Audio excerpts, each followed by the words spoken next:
अगर आप इस चैनल पे नए हैं तो इस वीडियो को लाइक करें, शेयर करें और कमेंट करें और इस चैनल को सब्सक्राइब करना ना भूलें। हाँ, सीढ़ियों पे मिसेज मारवा और सावित्री चुपके से कान लगाकर ये जानने की कोशिश कर रहे थे कि आखिर नीचे क्या चल रहा था, मगर रोहित कब से दबी हुई आवाज में बात कर रहा था। इसलिए मिसेज मारवा ने सावित्री से पूछा, सावित्री, क्या तुम्हें कुछ सुनाई दे रहा है कि नीचे क्या चल रहा है? सावित्री की हालत अभी भी शौक की वजह से बहुत खराब थी। सावित्री ने ना में अपना सर हिलाते हुए कहा, मैडम, मुझे लगता है मन पर लगे झटके की वजह से मेरे दोनों कान बंद हो गए हैं। मुझे 2 फीट दूर से आप क्या कह रहे हैं वो भी सुनाई नहीं दे रहा है, फिर नीचे की आवाज कैसे मेरे कानों तक पहुंचेगी? मिसेज मारवा ने अपने चेहरे पे सीरियसनेस लाते हुए कहा, मुझे लगता है पहले ये दोनों एक दूसरे के प्यार में थे, फिर जरूर इन दोनों के बीच में कुछ ऐसा हुआ होगा कि इन दोनों का ब्रेकअप हुआ होगा और अब सालों बाद ये फिर से एक दूसरे के करीब आए हैं।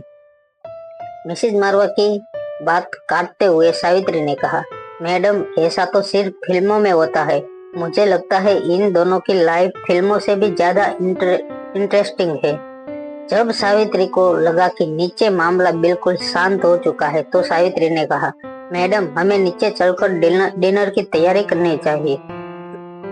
कुछ देर मन में कुछ सोचने के बाद मिसेज मारवा ने कहा, ठीक है, चलो चलते हैं। जब सावित्री और मिसेज मारवा नीचे पहुंचे तो मिसेज मारवा ने देखा कि अनिका एक सोफे पर अपने चेहरे पर गुस्सा लेकर बैठी थी और दूसरे सोफे पर रोहित अनिका को देख रहा था। दोनों बच्चों कभी अपने डैड को देखते, कभी अपने मम्मा को। सिचुएशन को नॉर्मल करते हुए मिसेज मारवा ने कहा, चलो, डिनर तैयार है। तुम लोगों को भूख नहीं लगी क्या? कुछ लोग बातों से ही अपना पेट भर लेते हैं, मगर हम जैसे को खाना पड़ता है। मुझे तो बहुत भूख लगी है आंटी।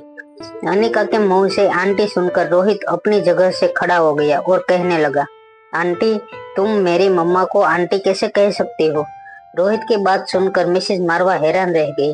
रोहित की बात में लॉजिक तो था, मगर बात भी बहुत कॉम्प्लिकेटेड थी। मिसेज मारवा ने कहा, अनिका बेटी, तुम मुझे आंटी कहोगी तो तुम दोनों के जो संबंध है, मतलब जो हो सकते हैं। मिसेज मारवा समझ नहीं पा रही थी कि वो अपनी बात किस तरह से आगे बढ़ाए। अपनी ही बातों से मिसेज मारवा कहीं ना कहीं इतना तो समझ गई थी कि रोहित और अनिका के संबंध बहुत ही ज्यादा कॉम्प्लिकेटेड थे। इतने कॉम्प्लिकेटेड के शब्दों में बयान नहीं किया जा सकते। अनिका ने मिसेज मारवा से कहा, अभी के लिए आंटी ही ठीक रहेगा, बाकी बात बाद में देखी जाएगी। क्यों मिसेज मारवा, सही कहा ना मैंने? रोहित के पास अनिका की बात मानने के अलावा कोई चारा नहीं था। सारे लोग जाकर डाइनिंग टेबल पर बैठ गए। रिया और आर्यन दोनों एक दूसरे के बगल में बैठे। जब उन्होंने देखा कि उनके मम्मा और पापा दोनों एक साथ एक टेबल पर बैठे थे, तब दोनों बच्चों के चेहरे पर एक विक्टोरिया स्माइल आ गई। उन्हें लगा कि मनाली की टेरेस पर उन्होंने जो सपना देखा था और जो प्लानिंग की थी कि उनके माँ बाप एक साथ उनको प्यार करे, कहीं ना कहीं वो सपना उन्हें पूरा होते नजर आ रहा था। डिनर खत्म होने के बाद रोहित ने ग्रेजुअली अनिका से पूछा, तो अब क्या करना है? कौन किसके साथ जाएगा? बेटा तुम्हारे साथ जाएगा और बेटी मेरे साथ जाएगी। रोहित की बात सुनते ही अनिका ने राहत की सांस ली। अगर रोहित ने दोनों बच्चों को अपने साथ ले जाने की बात की होती तो पता नहीं अनिका आज क्या कर देती। अनिका ने बिना कुछ कहे रोहित की बात पर हाँ में सर हिला दिया। इसके बाद अनिका आर्यन का हाथ पकड़कर चलने लगी। थोड़ा आगे जाने के बाद अनिका पीछे मुड़कर रुकी और मिसेज मारवा से कहने लगी, आंटी, अभी के लिए ये बात प्लीज किसी से मत कहिएगा। रोहित जो पीछे मुड़कर अपनी माँ से कुछ कहने वाला था वो रुक गया, क्योंकि वो जो कुछ कहने वाला था वो अनिका ने ही कह दिया था। मिसेज मारवा ने मुस्कुरा कर देखा और हाँ में अपना सर हिलाया। इसके बाद आर्यन का हाथ पकड़कर अनिका वहां से निकल गई। मिसेज मारवा के चेहरे की मुस्कान देखकर सावित्री समझ चुकी थी कि पिछले कुछ सालों में मैडम इतनी खुश कभी नहीं हुई थी। ये कहा जा सकता है कि आज शायद मिसेज मारवा के लिए अपनी जिंदगी का सबसे ज्यादा खुशी का दिन था। आर्यन के साथ अनिका कार में बैठकर मल्होत्रा हाउस की ओर बढ़ गई। हमेशा की तरह दिल्ली की सड़कों पर अनिका तेज ड्राइव करते हुए मनोहरा हाउस की तरफ बढ़ रही थी। अनिका, आज जो कुछ भी हुआ था उसके बाद अनिका को सिर्फ अपना बिस्तर नजर आ रहा था। वो कुछ घंटों के लिए बिना कोई डिस्टर्ब सोना चाहती थी। अनिका की कार एक ट्रैफिक सिग्नल पर रुकी। ट्रैफिक सिग्नल रेड था और अभी ग्रीन होने में काफी समय बाकी था। अनिका ने अपना फोन उठाकर चेक किया कि कहीं किसी का मिस कॉल या मैसेज तो नहीं आया था। अनिका ने चैट बॉक्स ओपन करके देखा तो एक अननोन नंबर से एक मैसेज आया था। क्या तुम जानना चाहती हो कि कुछ साल पहले तुम प्रेग्नेंट कैसे हुई थी? ये मैसेज पढ़कर अनिका हैरान हो गई।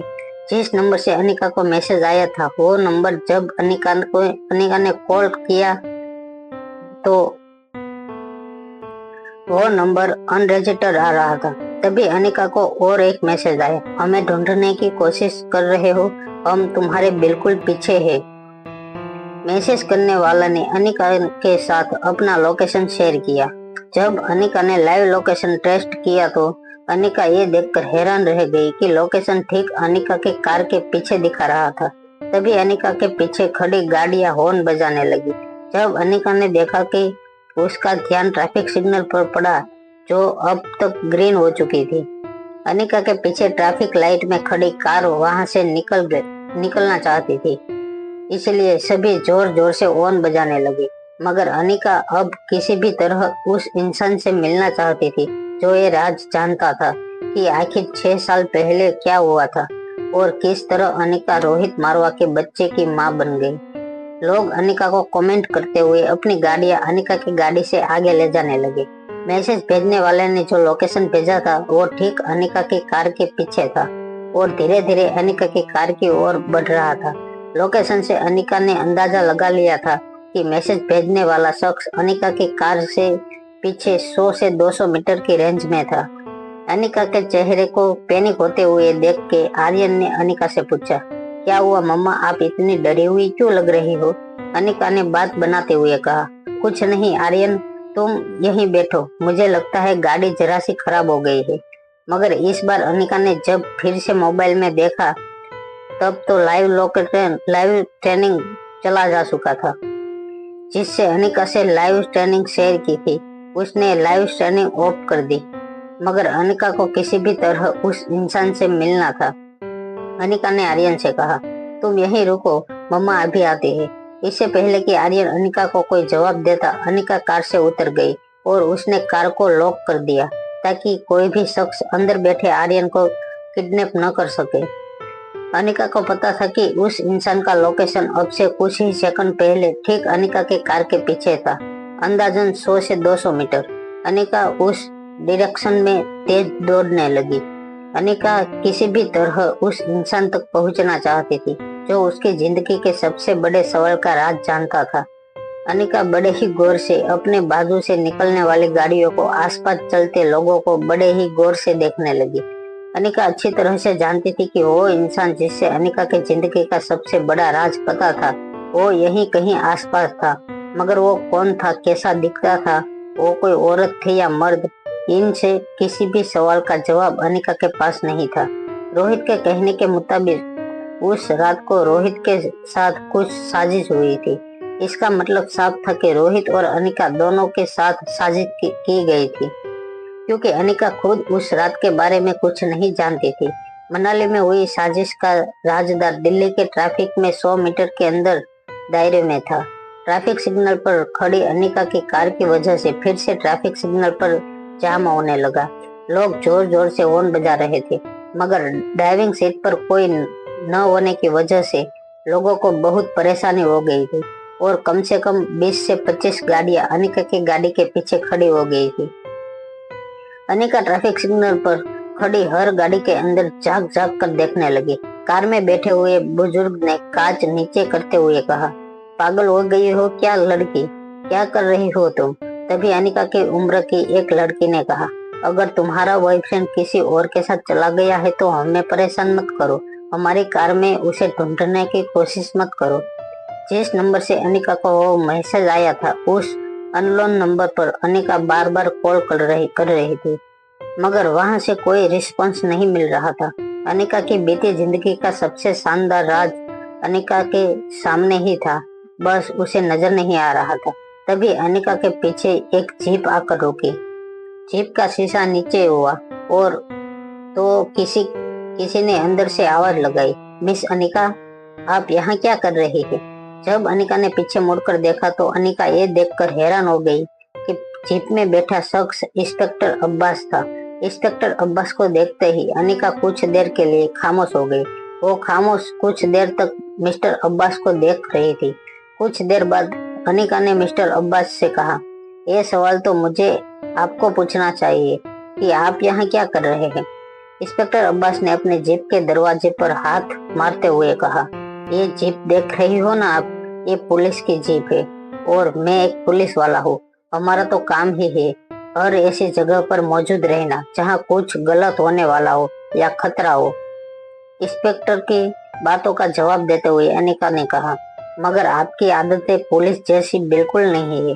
अनिका के बात पर इंस्पेक्टर अब्बास जीप से उतरकर कहने लगा, देखिए मिस अनिका, मैं आपको इसी वक्त अरेस्ट कर सकता हूँ। अनिका ने तेज आवाज में पूछा, किस जुर्म में? इंस्पेक्टर अब्बास ने अनिका की कार की तरफ इशारा करके देखा। देखिए मैडम, आपकी गाड़ी किस तरह पार्क की है अपने ट्रैफिक सिग्नल पर, आपकी वजह से लोगों को बहुत परेशानी हो रही है। दिल्ली में वैसे ही काफी जाम रहता है, आपकी गाड़ी की वजह से लोगों को कितनी तकलीफ हो रही है। अनिका ने इंस्पेक्टर की आंखों में आंखें डालकर कहा, इतने बड़े सिगरेट एजेंट अब ट्रैफिक का काम भी देखने लगे। अनिका के इस ताने का जवाब देते हुए इंस्पेक्टर अब्बास ने कहा, क्या करे मैडम, पुलिस की ड्यूटी ही कुछ ऐसी है। तभी ट्रैफिक सिग्नल पर ग्रीन हुआ और अनिका की गाड़ी के पीछे लगी गाड़ी जोर जोर से हॉर्न बजाने लगी। इंस्पेक्टर अब्बास ने अनिका से कहा, मैडम अब आप अपनी कार यहाँ से ले जाइए, वरना मुझे आपको मजबूरन अरेस्ट करना पड़ेगा। इससे पहले कि ट्रैफिक की सिचुएशन और ऑफ कंट्रोल हो, अनिका अपनी गाड़ी की ओर आगे बढ़ने लगी। जैसे ही अनिका अपनी गाड़ी की ओर पहुंची, पीछे की गाड़ी से एक आदमी ने अनिका को ताना मारते हुए कहा, मैडम आप में तमीज नाम की कोई चीज नहीं है क्या? ऐसे कहीं पर भी आप कार पार्क करके चले गई। देखो लोगों को कितनी परेशानी हो रही है सिर्फ तुम्हारी वजह से।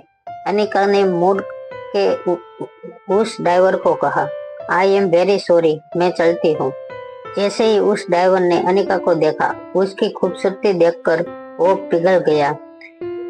उसका गुस्सा जैसे गायब हो गया। अनिका अपनी कार में बैठकर वहां से निकल गई। कार चला रही अनिका अब पहले से ज्यादा टेंशन में आ रही थी।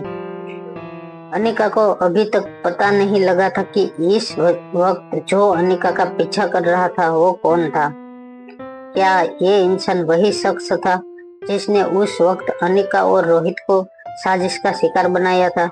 अपने सवालों का जवाब ढूंढ रही अनिका के मन में बार बार ये भी ख्याल आया कि क्या वो इंसान खुद इंस्पेक्टर अब्बास तो नहीं था, वरना एक ऐसा कोइंसिडेंस था कि इंस्पेक्टर अब्बास भी उससे लोकेशन पर मौजूद थे जिस लोकेशन पर अनिका को इस अननोन नंबर से मैसेज आया था। इंस्पेक्टर अब्बास के साथ ऐसा कोइंसिडेंस पहले भी हो चुका था। जब कॉलेज में अनिका पर हमला हुआ था तब भी इंस्पेक्टर अब्बास वहीं आसपास मौजूद थे। अनिका को बार बार लग रहा था जैसे इंस्पेक्टर अब्बास उसका पीछा कर रहा था। वहां मारवा हाउस में दादी माँ लीला के साथ अपने कमरे में गहरी सोच में डूबी हुई थी। गहरी सोच से निकलते ही दादी माँ ने लीला से कहा, अगर रोहित ने कुछ डिसीजन ले लिया है तो फिर उस डिसीजन को बदलना मेरे हाथों में नहीं है। मैं जानती हूँ वो किसी की बातों सुनने वाला नहीं है, पर कोई है जिससे कहने पे रोहित अपना लिया हुआ डिसीजन बदल दे सकता है। हैरान लीला ने दादी माँ से पूछा, ऐसा कौन है? लीला को जवाब दिए बगैर दादी माँ ने अपना फोन उठाया। जब थोड़ी देर रिंग बजने के बाद सामने से किसी ने फोन उठाया तो दादी माँ ने कहा, आयशा, मैं सुहासिनी मारवा बोल रही हूँ, तुम्हारी सास। मुझे तुम्हारी जरूरत है। मामला रोहित और आर्यन के भविष्य का है। दादी माँ की आवाज सुनकर आयशा थोड़ी देर चुप रही। फिर बिना दादी माँ का हाल चाल पूछे आयशा ने पूछा, इस बार क्या करवाना चाहती है आप मुझसे? आयशा के ये बात सुनते ही दादी माँ के चेहरे पर परेशानी साफ नजर आने लगी। उनकी आंखों में एक गिल्ट था, मगर अपने दिल पर पत्थर रखकर कहा, रोहित को एक लड़की पसंद आई है। छोटे परिवार से है वो लड़की। आर्यन की सौतेली माँ बनने के लायक नहीं है वो। अगर रोहित की इस लड़की से शादी हुई तो अच्छा नहीं होगा, और रोहित को सिर्फ तुम ही रोक सकते हो। आयशा दादी माँ की बातें समझ नहीं पा रही थी। उन्होंने दादी माँ से पूछा, सौतेली माँ, ये क्या कह रही है आप? दादी माँ ने कहा, हाँ सौतेली माँ, अगर रोहित उस लड़की से शादी करता है तो वो आर्यन के लिए अच्छा नहीं होगा। अगर उस लड़की ने रोहित के साथ शादी कर ली और वो आर्यन की सौतेली माँ बन गई तो कह नहीं सकते वो आर्यन के साथ कैसा बर्ताव करेगी। सौतेली माँ बच्चों के साथ क्या क्या कर सकती है, ये तो तुम भी अच्छी तरह से जानती हो। आयशा ने जवाब देते हुए कहा, हर सौतेली माँ उस औरत जैसी नहीं होती। आयशा की बात सुनकर दादी माँ कुछ देर के लिए खामोश रही। फिर दादी माँ ने अपनी बात आगे बढ़ाते हुए कहा, अगर इस लड़की की रोहित से शादी हुई और उन्होंने फैमिली आगे बढ़ाई और उन्हें एक बच्चा हुआ, तब क्या होगा? ये बात कभी सोची है तूने? मिसेज मारवान ने बड़े आराम से अपनी सास से कहा, एक माँ होना और एक पत्नी होना दोनों ये अलग अलग बातें हैं। औरतों को दोनों किरदार अपनी अपनी काबिलियत से निभाने होते हैं।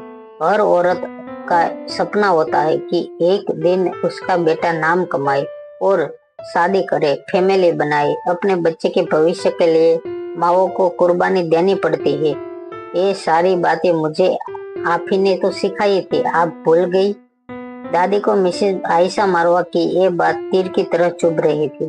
दादी माँ ने अपनी आवाज ऊंची करते हुए कहा, आयशा, आज भी तुम मुझे ही को जो कुछ भी हुआ उसके लिए जिम्मेदार ठहराती हो। दादी माँ को बीच में रोकते हुए आयशा ने कहा, बिल्कुल नहीं, मेरे साथ जो कुछ भी हुआ है उसे मैं अपनी तकदीर का लिखा मानती हूँ। इसमें किसी का दोष नहीं समझती। ये कहने के बाद आयशा ने अपना फोन काट दिया। दादी माँ कुछ देर तक फोन को देखती रही, फिर आसपास खड़े लीला को कहा, मुझे लगता है वो अब तक मुझसे नाराज है। मैं समझ सकती हूँ, उसके लिए इतने साल बहुत मुश्किल रहे होंगे। अपने बेटे को प्यार करने के बावजूद उसको अपने से इस तरह अलग रखना कोई आसान बात नहीं है किसी भी माँ के लिए।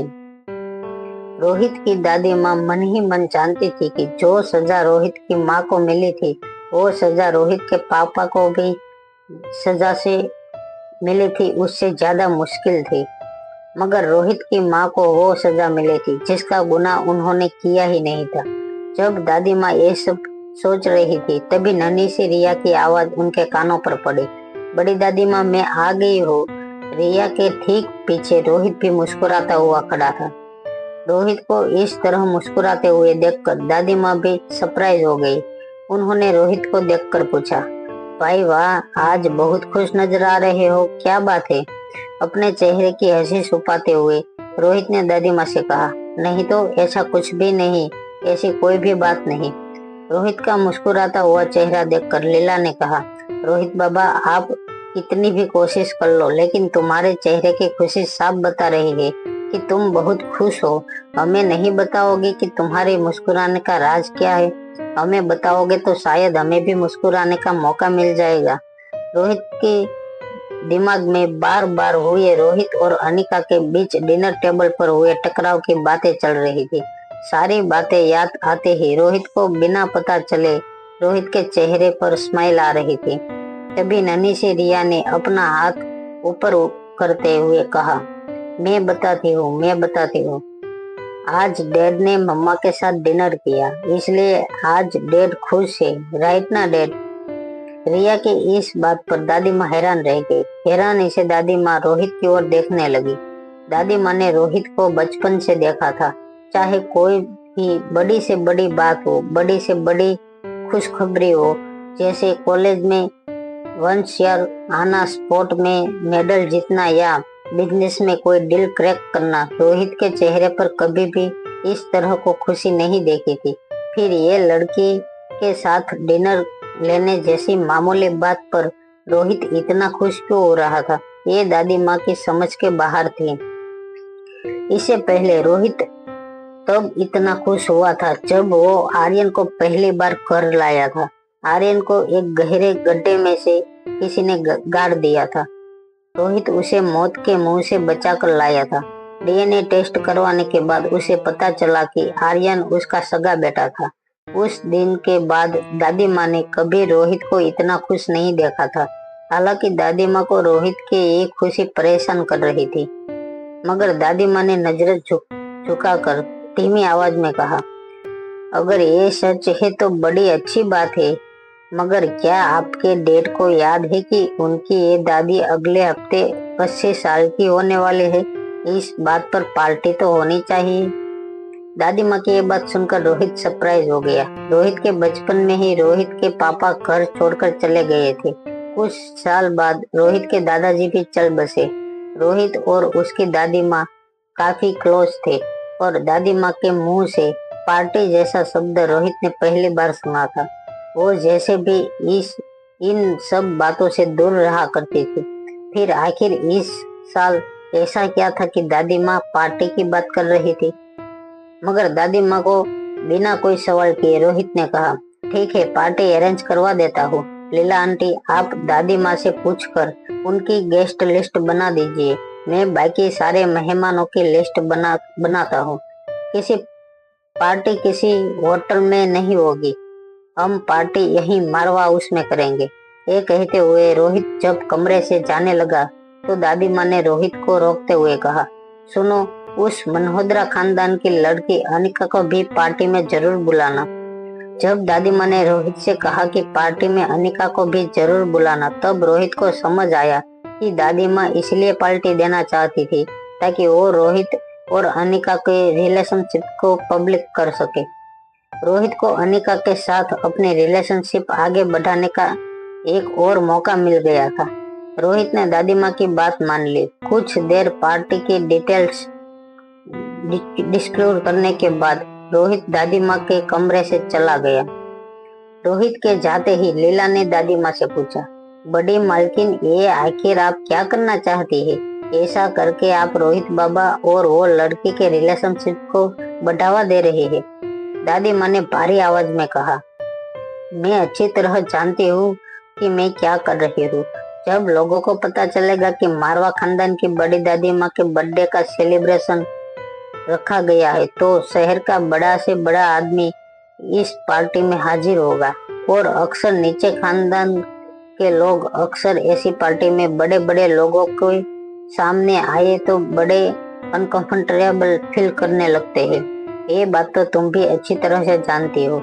बस मैं भी यही चाहती हूँ कि किसी तरह अनिका और उसका परिवार इस पार्टी में अपने आप को नीचा और छोटा महसूस करे। लीला ने दादी माँ की बात को आगे बढ़ाते हुए कहा, हाँ, और जब वो अपने आप को नीचा महसूस करेंगे तब वो जरूर कोई ऐसा कदम उठाएंगे जो उन्हें नहीं उठाना चाहिए। और बस रोहित बाबा और उस लड़की के बीच तनाव पैदा हो जाएगा। वाह, क्या प्लानिंग है आपकी, मान गए आपको। रोहित बाबा को अनिका से दूर करने का बहुत अच्छा तरीका सोचा है आपने। पता नहीं क्या जादू कर दिया था उस लड़की ने रोहित बाबा पर। इतना मुस्कुराते हुए तो मैंने रोहित बाबा को कभी नहीं देखा। लीला की ये बात सुनते ही दादी माँ के एक्सप्रेशन बदलने लगे। धीरे धीरे उनकी आंखें नीचे होने लगी। नजरें नीची करके दादी माँ ने कहा, सच कहा तुमने लीला, रोहित को इतने सालों में मैंने इस तरह मुस्कुराते हुए नहीं देखा।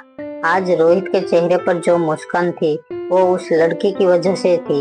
हो सकता है वो लड़की हमेशा हमेशा के लिए रोहित की लाइफ में आ जाए तो रोहित रोज ऐसे ही मुस्कुराता रहेगा। और फिर मैं भी तो यही चाहती हूँ कि रोहित हमेशा खुश रहे। क्या लगता है तुम्हें लीला? अगर रोहित उस लड़के के साथ खुश है तो क्या मुझे अपनी जिद छोड़ देनी चाहिए? क्या मुझे ये शादी की मंजूरी दे देनी चाहिए? लीला ने दादी माँ के कंधे पर हाथ रखते हुए कहा, मैं समझ सकती हूँ कि आपने भावनाएं। आप रोहित बाबा की दादी माँ है, उनके बारे में अच्छा ही सोचेगी। आपने आज तक जो भी सोचा है वो उनकी भलाई के लिए ही तो सोचा है। मगर आपको ये भी समझना होगा कि आज भी आप जो कुछ भी सोच रहे हैं वो उनकी भलाई के लिए ही सोच रहे हैं। वो लड़की रोहित बाबा के लायक नहीं है, वो हम जानते हैं। उस लड़की ने जरूर रोहित बाबा को अपने जाल में फंसाया होगा। इतने बड़े खानदान में अगर ऐसी औरत आ गई तो पता नहीं आगे चलकर क्या होगा। और ये मत भूलिए कि आप रोहित बाबा की दादी माँ होने के साथ साथ मारवा खानदान की मुखिया भी है। मैं तो एक नौकरानी हूँ, मुझे ये सब कहने का कोई हक नहीं है, पर मैंने इतने सालों से देखा है कि कैसे आपने मारवा खानदान की प्रतिष्ठा को अपनी सूझबूझ से संभाला है। अगर आपने इस वक्त पर इस परिवार की भागदौड़ अपने हाथों में नहीं ली होती तो पता नहीं बड़े मालिक के गुजर जाने के बाद इस परिवार का क्या होता। लीला की ये बात सुनते ही दादी माँ ने अपने इमोशंस पर कंट्रोल किया। उन्हें अपनी जिम्मेदारी का एहसास हुआ। 20 साल पहले की वो दादी माँ को याद आ गई, जो वो चाहकर भी नहीं भुला पा रही थी। दादी माँ ने अपनी पूरी जिंदगी मारवा खानदान की इज्जत, उनकी शान और प्रतिष्ठा के लिए समर्पित कर दी थी। 20 साल पहले जब दादी माँ को रोहित और अपने बेटे के बीच किसी एक को चुनना था, तब दादी माँ ने खानदान की इज्जत और उसके भविष्य की बेहतरी के लिए रोहित को अपने पास रखना चुना था और एक माँ के कलेजे पर पत्थर रख के अपने बेटे को घर से बाहर निकाल दिया था। अभी कुछ देर पहले रोहित की खुशी देखकर जिस दादी माँ का दिल पिघलने लगा था, वो चेहरा अब पहले की तरह सख्त हो चुका था। दादी माँ एक बात जानती थी कि मारवा खानदान की बागडोर वो अनिका जैसी चालबाज लड़की को कभी नहीं सौंप सकती थी। दादी माँ जब भी अनिका के अतीत के बारे में सोचती, वो उनके दिल में अनिका के लिए नफरत बढ़ जाती। अपने व्हीलचेयर का रिमोट के जरिए बालकनी के पास ले जाते हुए दादी माँ ने लीला से कहा, भूलना मत, वो लड़की पार्टी में जरूर शामिल होनी चाहिए। अगले दिन जब अंजलि मामी मल्होत्रा हाउस में उठी तो उन्हें सर में हल्का सा दर्द महसूस हो रहा था। जब सुबह उन्होंने अपना फोन चेक किया तो वो ये देखकर हैरान रह गई कि मारवा खानदान ने उन्हें दादी माँ की बर्थडे पार्टी में इनवाइट किया था। अंजलि मम्मी को खुशी और डर दोनों का एक साथ होने लगी थी। परेशान अंजलि मम्मी ने नानी माँ से जाकर कहा, मम्मी जी, मारवा हाउस से इनविटेशन आया है, बड़ी दादी का बर्थडे है अगले हफ्ते, हमें भी बुलाया है पार्टी में। मुझे समझ नहीं आ रहा है कि हम उनके लिए क्या गिफ्ट ले। अब हमारे रिलेशन अलग है, पहले की बात और थी, अब दोनों खानदान के बीच शादी की बातें चल रही है। मुझे समझ नहीं आ रहा कि उन्हें क्या गिफ्ट दे। पार्टी में बड़े से बड़े लोग आएंगे और फिर मारवा खानदान ने शहर में जो नाम कमाया है, वो लोग जरूर कीमती से कीमती तोहफा लाएंगे। मुझे डर है कि इन लोगों की भीड़ में हम छोटे न लग जाए।